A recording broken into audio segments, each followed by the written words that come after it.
All right, in this mini lecture, we're going to look at volumes by cylindrical shells. So previous to this, in your math course, you may have been going over maybe the disk method and the washer method.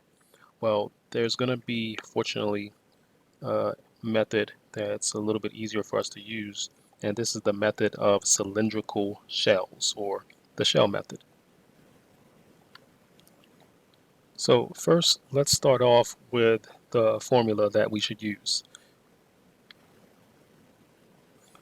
So to find the volume of a solid, we'll use this formula, and it's obtained by rotating, the volume is obtained by rotating about the y-axis, um, the region under the curve y equals f of x from A to B, right? And here we'll say where A is between 0 and B. And in looking at this, we can look at the 2 pi x. This will cover our circumference. We can look at the f of x. This will be the height. And then the dx, which is the thickness. And so the best way to remember this formula above is just to go ahead and think of a typical shell, right? As you see over to the left, but then it's cut on the right and flattened, right? It's cut and flattened as you see over to the right here. And then we'll have 2 pi x, we'll have delta x, and then we'll have f of x with the radius x, circumference 2 pi x, and the height f of x, right? And the thickness delta x, or we'll say dx. So try to keep this type of reasoning in mind for other situations you see in the future. It'll be helpful, such as when we go and rotate lines other than, we rotate about lines other than the y-axis. This will be helpful in understanding and knowing. So our first example says to find the volume of a solid obtained by rotating about the y-axis the region bounded by y equals 2x squared minus x cubed and y equals 0. So we begin with the typical sketch of y equals 2x squared minus x cubed. I have it in red, right? We have the x and y axes. Okay, and then creating a rectangle. Okay, so from my rough sketch, we see that this typical shell has the radius, and I'll put it in here, radius of x, right? A radius of x, and then we can see the circumference 2 pi x, of course, and then the height, we see the height is f of x, right? The f of x, which is the 2x squared minus x cubed. The height is your function, f of x, 2x squared minus x cubed. So by the shell method, then we can go ahead and calculate and say the volume is going to be from 0 to 2. I should label that on the graph. 2 is right there at the end of the function that we graphed. So from 0 to 2, we have 2 pi x, and the function, the height is 2x squared minus x cubed dx. From there, we can go ahead and bring out the 2 pi, right? Because the 2 pi is a constant, so that can come out in front of the integration symbol. So from 0 to 2, we have x. We can distribute that. X times 2x squared is going to be 2x cubed times the x cubed is going to be x to the 4th, and this is dx. All right, and now go ahead and find the integral of 2x cubed. Okay, so for us, that's going to just be 1/2 x to the 4th, right? Because remember, we're just adding 1 to the exponent of 3.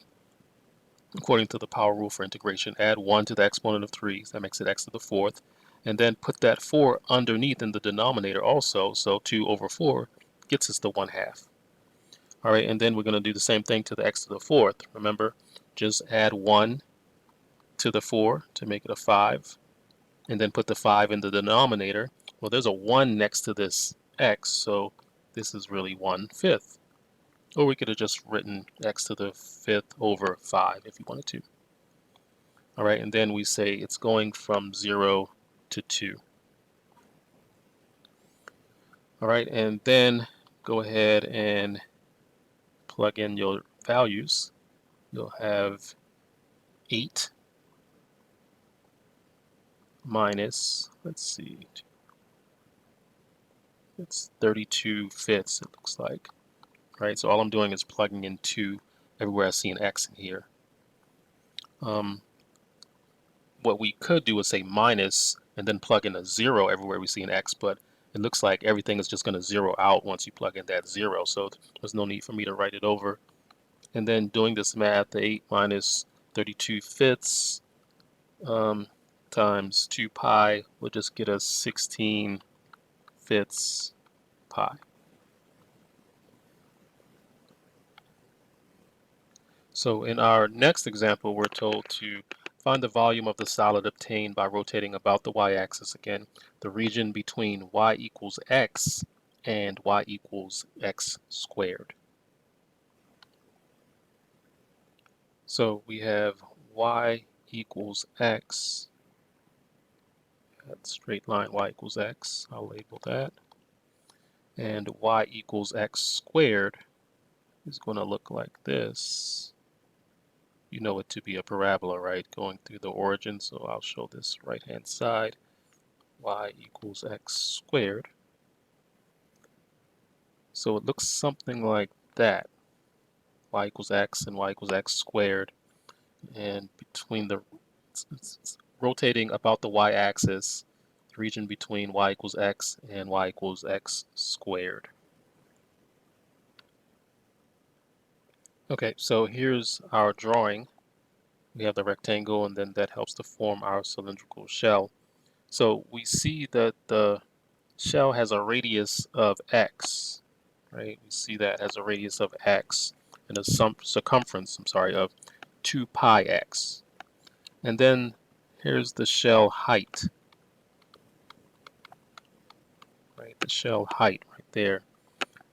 The shell height is going to be found by taking the first function, the higher function, minus the lower function, so x minus x squared.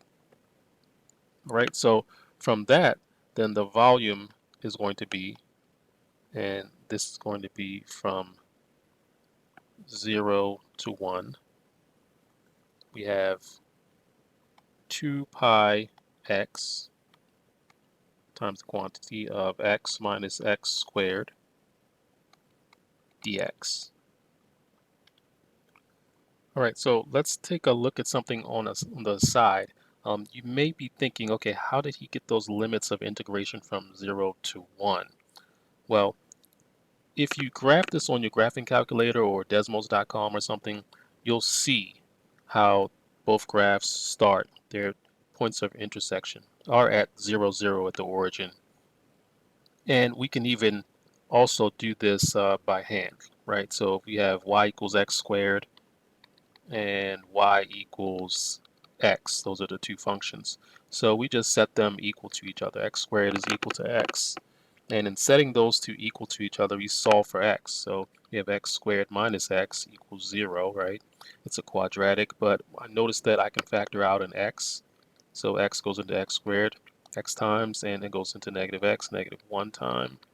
And then we have x is equal to 0, and x minus 1 equals 0, but then we know that to be x is equal to positive 1.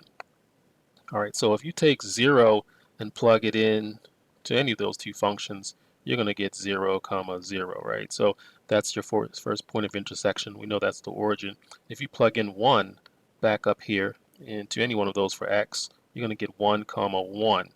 So that's their next point where they intersect. So if I go back up right there, that's going to be 1. So from 0 to 1, right? All right, so from 0 to 1. So that's how we get that. All right, so now to take care of this, we can say the volume is equal to, so why not just, again, pull out the 2 pi because that's a constant. Anytime we're integrating, we can pull a constant out to the front of the integration symbol. So from 0 to 1, and then we have this x that's left, so we can distribute that. So we'll have x times x, which is x squared, and times x squared is x cubed, right, with respect to x. And then we'll say, okay, let's go ahead and integrate. Well, we'll use that power rule for integration, and that's just going to tell us to add 1 to the exponent, so it'll be x cubed over 3. Or if you notice from the last problem, I wrote 1/3 in front, so either way, it's fine. And here we add 1 to the exponent, so it'll be x to the 4th, and then that number gets written in the denominator, and we're going to go from 0 to 1. Well, you always go ahead and take care of the larger one first at the top. So 1, if you plug in 1 for x and plug in 1 for x on this side right here where we have x to the 4th over 4, if we were to do minus 0, plugging in 0, those would just 0 out. So all I need to do is the evaluation where we have x is equal to 1. So once you plug in 1, do the math for those, and you should get, and don't forget times it times 2 pi, and you should get pi over 6 as the volume. So remember, the shell method works just as well if you have to rotate it about the x-axis, right? You just simply have to draw a diagram and identify the radius and the height of the shell.